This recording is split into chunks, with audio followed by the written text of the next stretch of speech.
On it just reworked the hive color, so I'm going to be giving you guys a complete and total Red Hive guide. With all of the brand new buffs and items for Red Hives, I'm going to be teaching you how to use them, so without any further ado, here we go.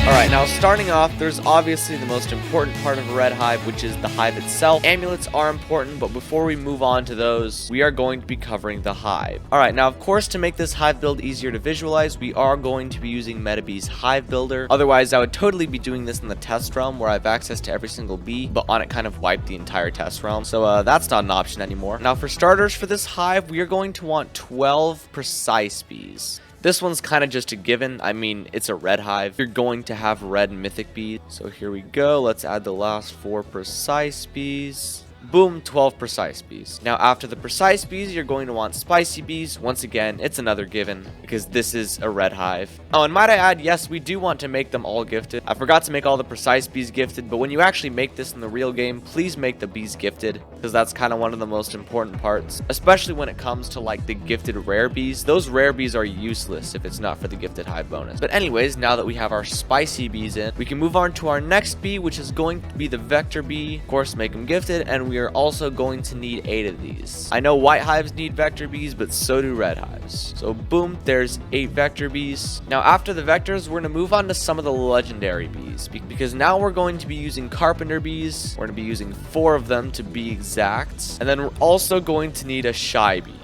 just because shy bee is pretty good. Now I'm going to quickly switch back to mythic bees for a second. We're going to need 1 buoyant bee, gifted of course, and then we're going to need 4 gifted tadpole bees. So now that we have all our legendaries and mythics, we can finally move on to the event bees. Now there's 6 event bees that we're going to be using for this hive, starting off with a gifted photon bee. We're also going to need a gifted festive bee, along with a gifted crimson bee. That one's kind of obvious. We're also going to need a gifted bear bee, because you need one of these in basically any hive. The gifted ability is just too good to pass up. We're going to need a tabby bee. And last but not least, we cannot forget one of the most important bees, which is a gifted digital bee. Now this hive maker was made before the robo update, so it doesn't include digital bee. But for the remainder of this, we're going to pretend that there is a gifted digital bee right here. Please do not forget it though, because drives are probably one of the best things that have happened to Bee Swarm, and they're insanely overpowered. So when you do get your digital bee, make sure that you're grinding a ton of red drives and then slowly trying to max out your glitch drives. But of course, before we move on to amulets, we need to finish our red hive build. So now we're going to move on to some of the rare bees really fast. You're going to need 1 gifted hasty bee, along with a gifted rad bee, along with 1 gifted Riley bee, and 1 gifted commander bee. Oh, and before I forget, yes, we're going to need a gifted brave bee as well. And then we cannot forget the gifted basic bee, which is genuinely just one of the best bees in the game, thanks to its 1.2 times pollen gifted ability. And then of course, we're going to need a gifted digital bee right here in the center. So you can take a screenshot right now or pause the video to use this as reference, and I can put the list of bees on screen right now, so you can screenshot this as well. But now that we've covered our amazing red hive build, it's time to move on to the amulet, which you might think aren't that big of a deal, but trust me, they're still one of the most important parts of a red hive. Starting off with the Supreme Star Amulet, which is what makes a red hive a red hive. Of course, on your Supreme Star Amulet, you're already going to want a Scorching Star and Star Saw double passive ability, but when it comes to the stats, you're going to want critical chance, pollen from bees, straight pollen, bee ability rate, and red pollen, of course, along with the double passive.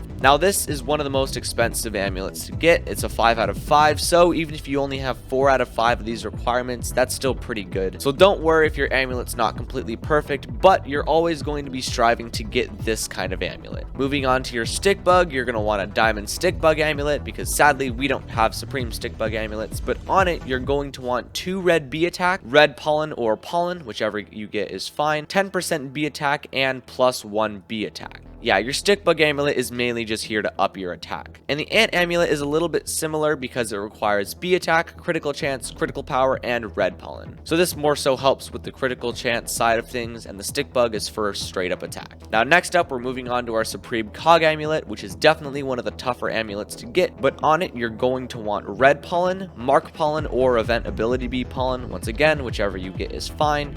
super crit power, because super crit power is always nice. You're going to want red instant conversion and bee attack. Yeah, there's a lot of requirements for your cog amulet, but it is worth the work. Next up is your moon amulet, which is nice because this is a simple one. All you really need is 8% honey per pollen, 10% bond from treats, and if you manage to get it, ticket chance is always nice. The ticket chance isn't guaranteed. You're not going to make crap honey because you don't have ticket chance, but it is always nicer if you can get it. Now next up is the stump amulet. Now the stump amulet only has 3 requirements, so this one shouldn't be too tough to get. It's just going to be time consuming. On your supreme stump amulet, you're going to want goo conversion, goo, and pollen. Everything else on the amulet is just going to be field boost, and it doesn't really matter which one you get. Now last but not least is the king beetle amulet, which is probably one of the simplest amulets you're going to need as a red hive because there's only 2 requirements. You're going to want 1 bee attack and then strawberry pollen. So just get your bee attack and try and get the highest percentage of strawberry pollen that you can possibly get. After that, it doesn't matter what else is on the amulet. Those are the only 2 things that you really need. Now while the amulets are nice, we're going to be moving on to mutations right before we hit Beequips.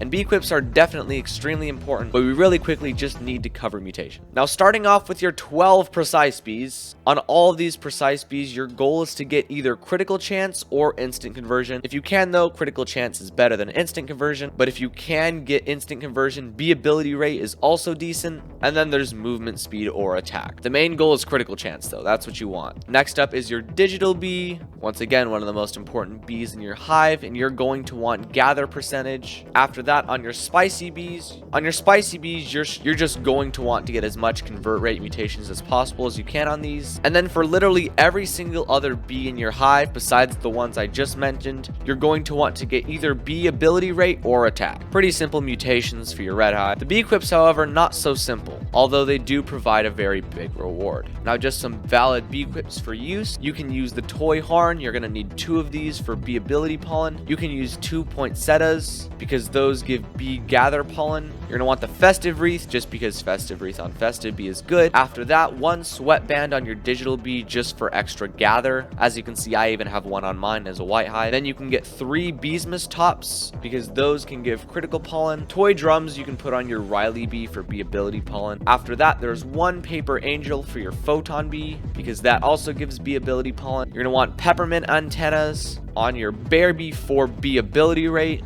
because the faster you can get those bear tokens, the more times 2 pollen you really get. After that, you can get a super crit pollen or melody whistle for your commander bee. These are kind of rare, but they pay off if you can get them. After that, you can get paper clips for bee ability pollen or token link, but also keep in mind recently that the rose headband and the camp hot lip balm have come out. You can use those. The rose headband gives rose pollen, by the way, and the camp hot lip balm gives pepper pollen.